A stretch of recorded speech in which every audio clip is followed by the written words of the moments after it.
lovely album that custom order. The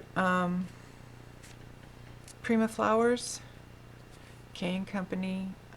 Don't remember the bling, but I did get it at Hobby Lobby. This is a cutout from the papers, and I have used glossy accents here to bring this up. I've added stickles to the flowers. This is from the paper set. It's simply embossed. This element is also on the front, but it's mostly buried. And it's piping, white and gold. And then this is just paper lace that I used, created using a Martha Stewart punch. I did use tea dye distress ink throughout for coloring the edges of that and the edges of the paper. This album is 9 9 1/4 by 5 3/4 overall. Pages are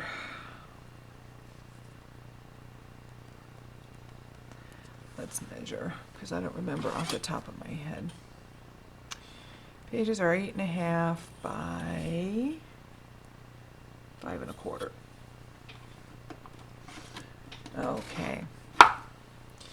So the inside cover, this is the same punch as I used on the cover for that lace. Got a nice multi-page booklet here.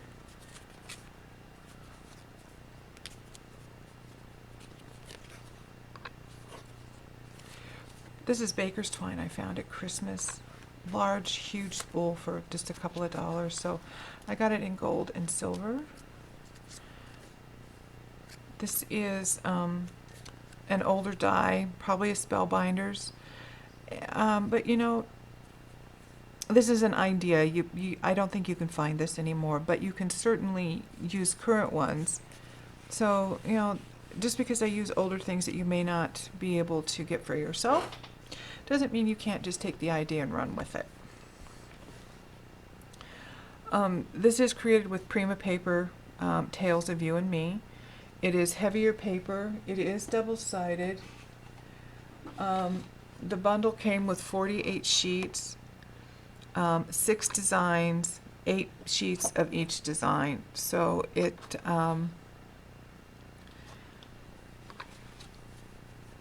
is what it is. This is tattered doily, and it's too flimsy by itself, so I reinforced it with some heavier card paper, but you could do 3 layers and make this nice and sturdy. You know, if you have the tattered doily, you know the die is only like 2.5 inches wide. Okay, so, and they will cut through layers and layers and layers.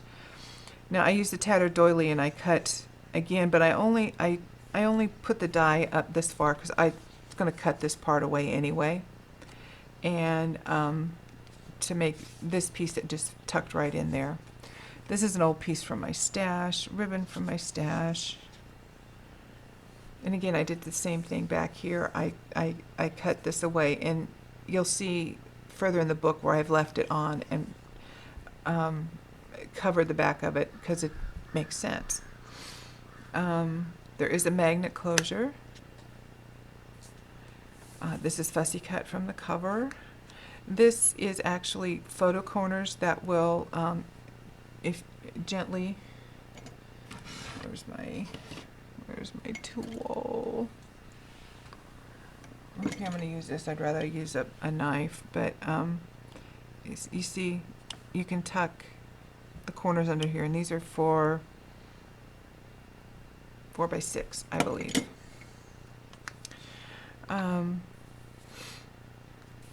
I used purple on the inside of these, and I used Dusty Concord. I do use a round applicator and sponge for this pocket. You'll see this is another Martha Stewart punch, and they're glued down on the edges, but not here, so you could tuck something underneath if you wanted. Come on. It's really heavy paper. Oh, maybe I glued this one all the way down. I glued this one all the way down, but for the most part, they're not. Each page has a large photo mat in between. They're all the same, so I'm not going to pull out each one and show it to you. Oh, for goodness sakes. Okay. Now again, I used the tattered doily. I think this one is probably not seen. That one is not down. This one is. This is a die that I've had in my stash. The ribbon is just ribbon. Nothing special. Don't even remember where I got it. These flip open. A little cut apart from something I had in my stash that I thought was really a nice saying in there. And you can see here I used, whoops, I cut this so the doily stayed on. Okay. Now this is a little double pocket.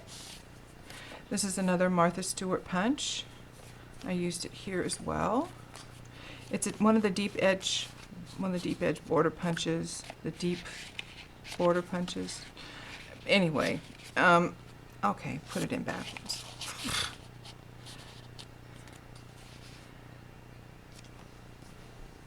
It's this one. I love it. I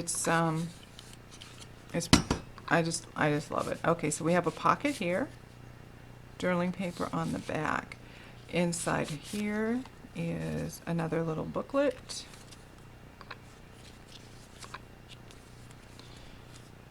And this is just a little half page connected to the next page. And we have a pocket again on this side. This is a recent acquisition. I got it at Hobby Lobby, so you should probably still be able to find them somewhere. The flowers were Hobby Lobby. They were a discount, probably one of their big bulk buys, and so I got them. The next page is pretty interactive. You can see where this is, so you can tuck underneath. This was silver. I just made it gold with gilder's paste. So this flips open. This is a recent acquisition, fence and gate, and it cuts this piece and then this piece. So you've got a two-piece die. One is the gate and a piece of the fence, and one is another piece of the fence. I've just mounted it to some clear plastic, and what I use is overhead projection film because I have a bunch of it. But anything you like, product packaging, whatever.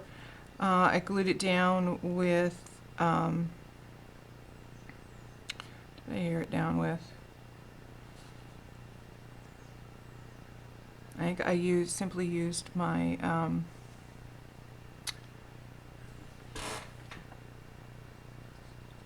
Aleene's clear gel glue.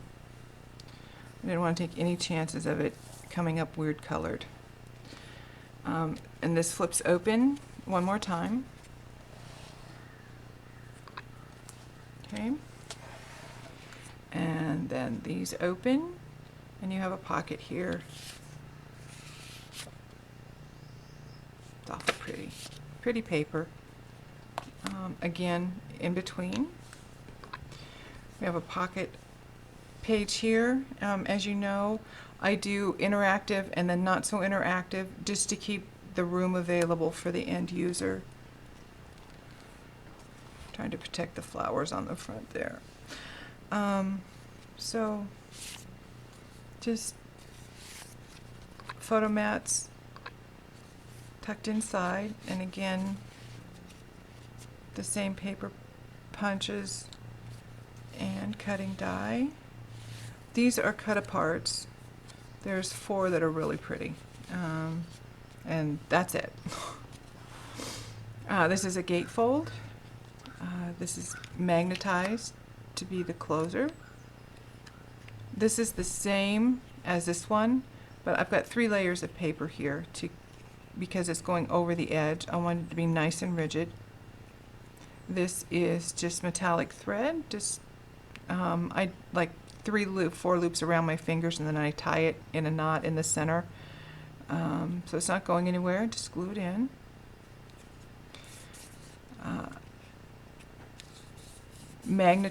Put magnets on, and then put paper over the top of it.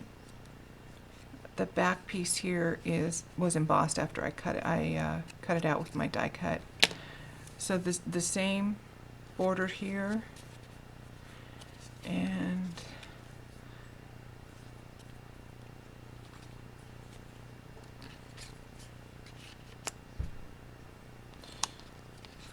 it's supposed to go that way. Doesn't matter. Photo mat in between. Another pocket page.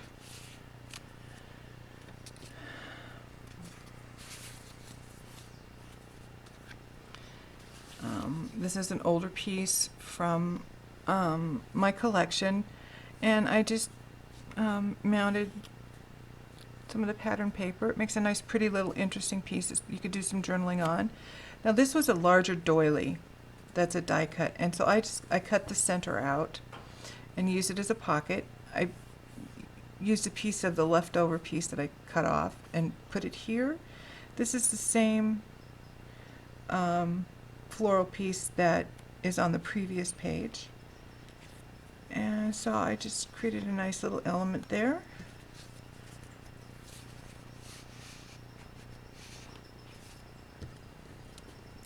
Have fun with these. You know, especially if you're building it for yourself. Take your time. This is a waterfall. Those of you who do not know what a waterfall is, it is simply just little pages connected together that flip open, and depending on how this is utilized will depend on how bulky it is.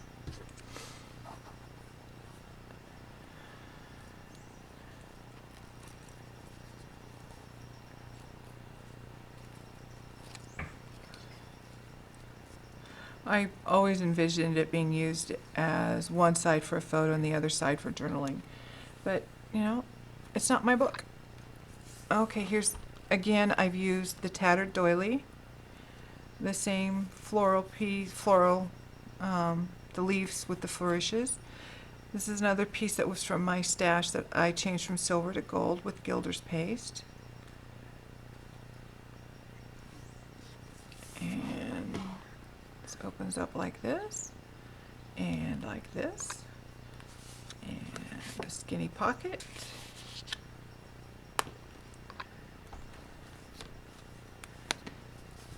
And these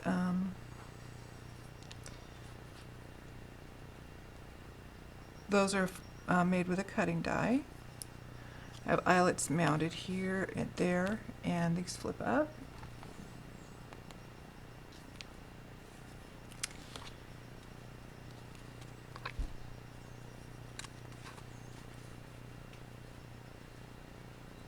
This baker's twine is a little chunkier than the stuff you're used to buying in the craft section, so it takes me a little bit longer to tie it. Oh, fat fingers. Swans are a cutting die that I picked up off of eBay. Again, this is an older piece. We've got a magnet closure here. It flips up. It also comes off, and they're held on by a magnet, so you could do something else under here. These are not glued down, so you could tuck a picture under. Flips open, opens, and opens with a pocket here. And the last page, again, is a pocket page with photo mats tucked in.